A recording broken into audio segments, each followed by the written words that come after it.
the word Draconum itself, and a lot of time it gets confused. People call it Draconian and Draconium. Darconum. I've heard a lot of good ones. Donnie Darko. But the actual literal word itself, when I was in college, I studied Latin for a couple years just because I wanted to. It wasn't like required or anything. It's just, hey, I want to study Latin. Why not? And so Draco is the constellation of dragons, right? And the stars, Draco is Latin for dragon. And so Draconum is the genitive plural of Draco. So it literally is the possessive plural. So what it translates to is the Brewery of Dragons.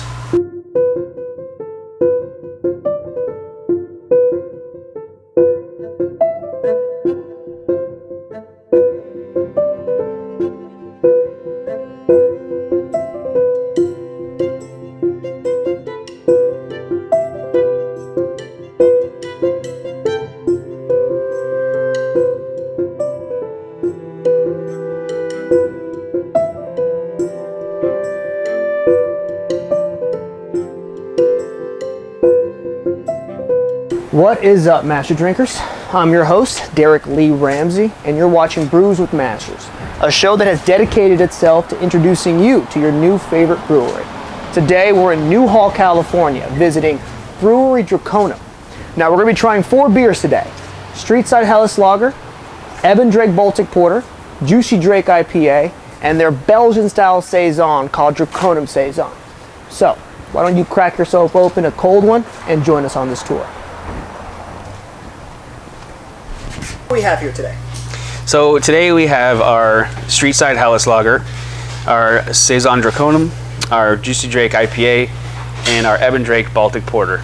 Our Helles Lager, for example, you know, we brew that cold, between 52 and 53 degrees. It takes about 6 weeks for that. We lager it about good 4 weeks after primary, secondary fermentation. Yeah, I mean, it's really malt forward beer. There's a little bit of subtle esters from the German lager yeast, but it's a really, really delicate kind of malt forward, slight bitter, but really crisp, dry beer. And I think that's a good place to start. Nice. What do you think? Yeah, absolutely. Cool. So what flavor should I be expecting after sipping this beer? I mean, it's a very subtle sweetness. I mean, there's definitely a malty sweetness present in the beer, but overall it's very clean, it's very crisp. And I think personally the maltiness just makes it a little bit more elevated than a Pilsner or you know, straight up lager. So I think definitely look out for that sweetness, but overall I think it's going to be really light, very crisp. And what's the alcohol percentage on this, I'm sorry? This one is 5.7%. We like doing world styles, like worldly style beers, and then kind of putting our own twist on them. You know, say something like that, like if we were to, it is a little bit higher in alcohol than, you know, like a 4.5 or a 5.2 Helles Lager, but we feel like it's really smooth and you know, we can put our spin on it. So yeah, absolutely. Let's dive on in, shall we? Yeah. All right. Cheers. Cheers. Thank you again. Cheers to you, Master Drinkers.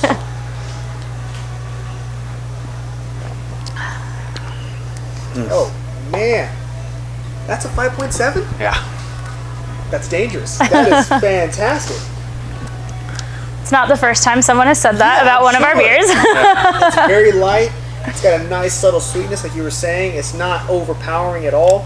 The maltiness is there, but it's just there to complement the. I'm getting a lot of bite from the carbonation. It's a lager, right? Yeah, but yeah. The balance with the sweetness in that bite is really just subtle. We definitely brought the carbonation a little higher up on this one, just to kind of give it that effervescence and that kind of lightness that you want from a lager. You know what I mean? So it definitely has that carbonic bite, but yeah, you're absolutely right, man. That malty sweetness, it's subtle sweetness, but it's not overly sweet, and it's not full body sweetness. It's really dry, and that sweetness, a lot of it comes from like the malt, but also that German lager yeast.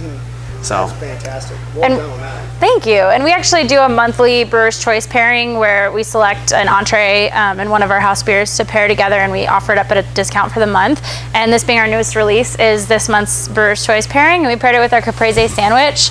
And it's really, they paired delightfully together. It's the caprese sandwich is obviously very complex. It's light, so the two of them kind of favor each other in that sense. It's hot out, but it's got a balsamic reduction. It's got a roasted red pepper aioli. Yeah. It's got the basil. the mozzarella cheese, beef steak tomato. There's a lot of flavor there. So I think these two just like really make a beautiful pairing in that they're both light and delicate, and there's certainly a malt presence in this beer, but it really allows the full complex flavors of the sandwich to stand out. So it's fun to pair them together. When you find something that matches, like Nora was talking about, the caprese sandwich going with this Helles Lager, it's like, and you find something that pairs well and it just has that and things mesh, it's just, it's really nice. It's a good experience. That's awesome. So, what's the next beer that we're trying? This is going to be Saison Draconum. It's 6.8%. It's a Belgian Saison. I think this was like the second beer we ever brewed, something like that. It's been on our top list since the very, very beginning. It pretty much never leaves.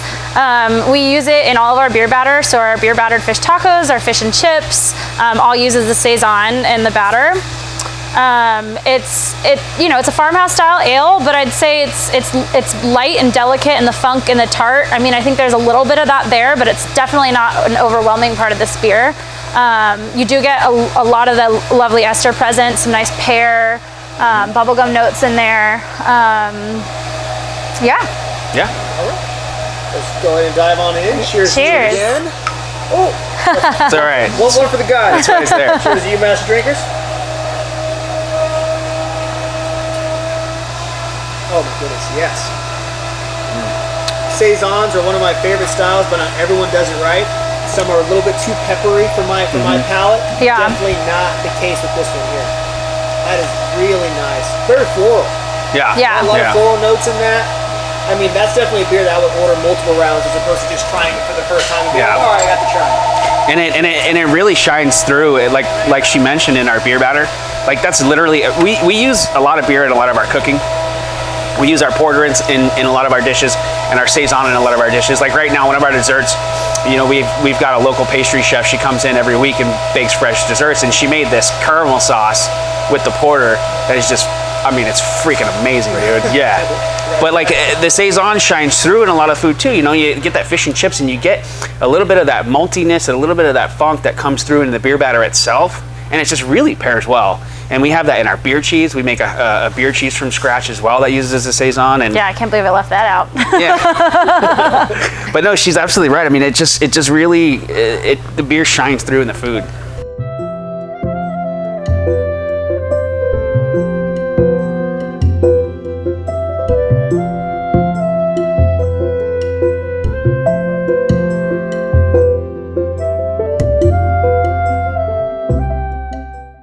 Moving on to the third beer here. Yeah, so this is our Juicy Drake. It is an IPA, California IPA. I wouldn't go as far to say it's like a West Coast IPA because it doesn't have that super high IBU. It's not like one of those tongue-buckling 84, 104 IBUs. It does have a nice bitterness to it. It's definitely got a malty presence. We dry hop it with Galena, which isn't necessarily used commonly for IPAs, but I find it really pleasant and have like almost like a white grape juice-esque kind of flavor to it. So like when you initially taste it, you kind of get a juiciness, and then it falls off to like a bitter finish, but not an unpleasant bitter finish, you know what I mean? It's just like and I don't want to say balanced because it's not a balance, it's just more like a consistent ride through, you know what I mean? Yeah. Dive on in. Cheers. Cheers. Cheers. Cheers to you, master drinkers.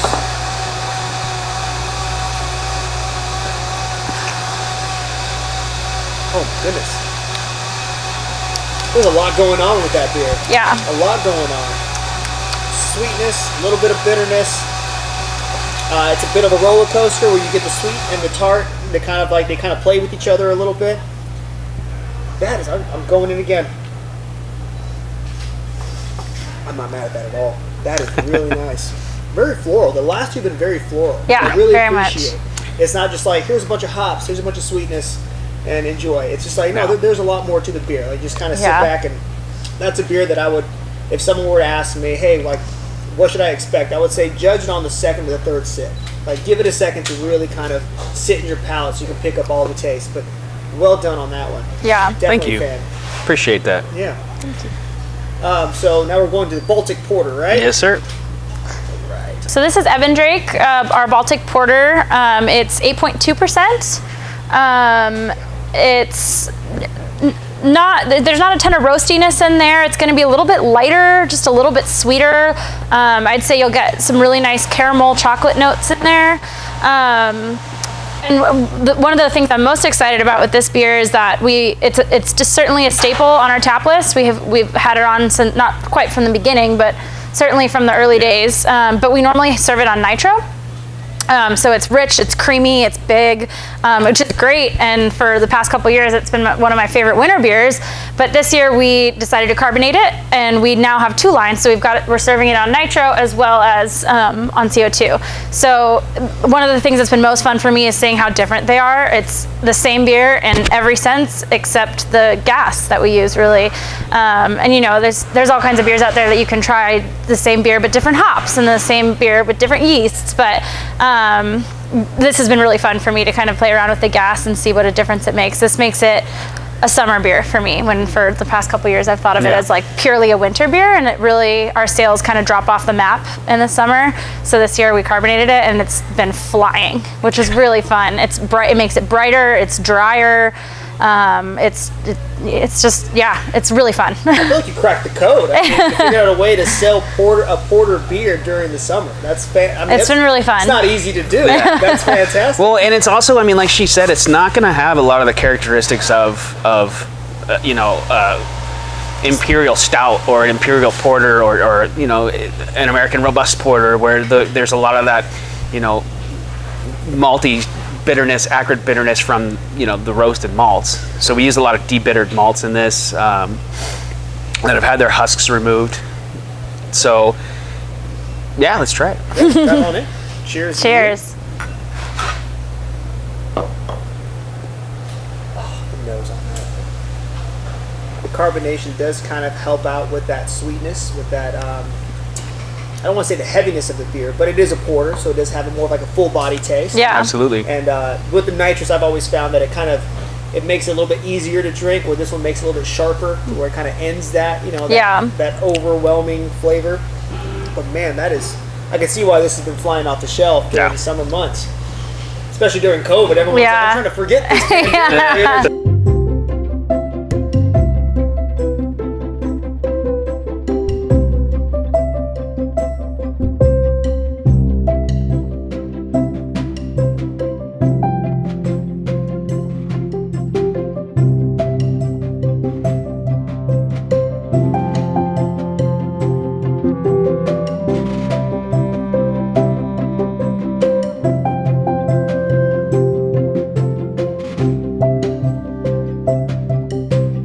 Ben's beers are very nicely made, a lot of integrity. He clean as hell, and he doesn't skimp on body, right? I mean, when he says the beer is 5.7%, that's probably on the low side, right? He's probably being conservative with that when he's doing the hydrometer and trying to figure out where he's at with the alcohol, because all his beers are, and which is what I like about his beers, and plus he and his sister Caroline are just really good people, and they're very sincere about the product they put out. The kitchen is coming along very nicely, and they got a beautiful location. And with COVID, right, the front patio and the back patio, I think they're probably doing numbers now equivalent or not better than before the pandemic. So I'm rooting for them. It's just a very, very pleasant place, very pleasant people, and a really nice establishment. I have high hopes for him, and I think he's going to do, once we get a little bit further through this COVID thing, he's going to do really well. I think he's laid a nice foundation. And it's her first time here, so I wanted her to try it out. It's my first time here. I mean, I've never been here, but she said it was good, so, you know, why not try it out? For sure. And what beers are you drinking today? I'm drinking Peachland Estates. And how would you describe that? This one, it's my first time trying it. I've been here like a couple times, and I think this is a new beer. It's really good. It has I think it like lives up to its name, because it has like a little like fruity taste to it, like aftertaste. So I mean, it's really good. I like it. It's good to try the new beer that they come up with.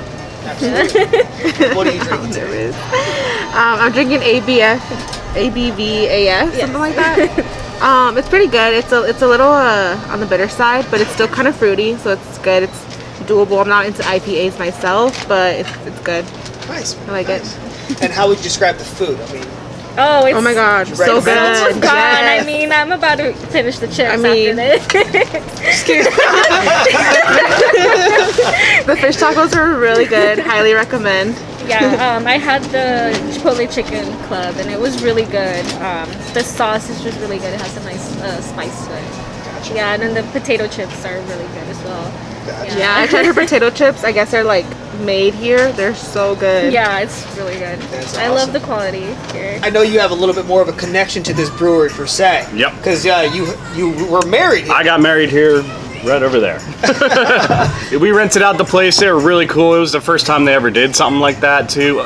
They rent out for parties and stuff, but they never had a wedding. And we rented inside, outside for like 5 hours on a Saturday, and it was great. Everybody had a really good time.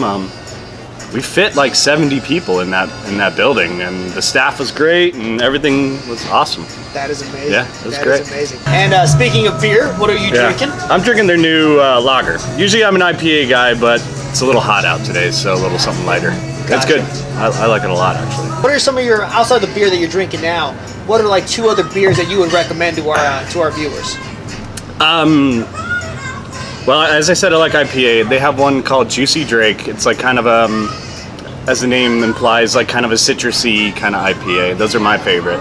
That one's really good. I don't think they have it on tap right now, but there's another IPA called a Bobo. That one's really good as well.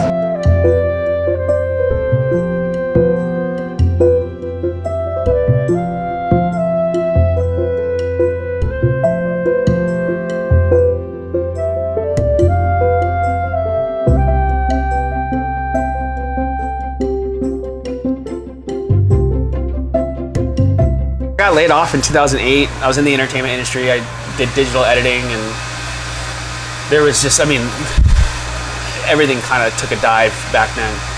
But I was talking to my grandfather. I was doing freelance stuff at the time, maybe some stuff here for Sony here and there. And we had this conversation. He's like, what do you want to do? It doesn't matter. Don't think about the logistics. Don't think about the details. Just, if you could do anything, what do you want to do?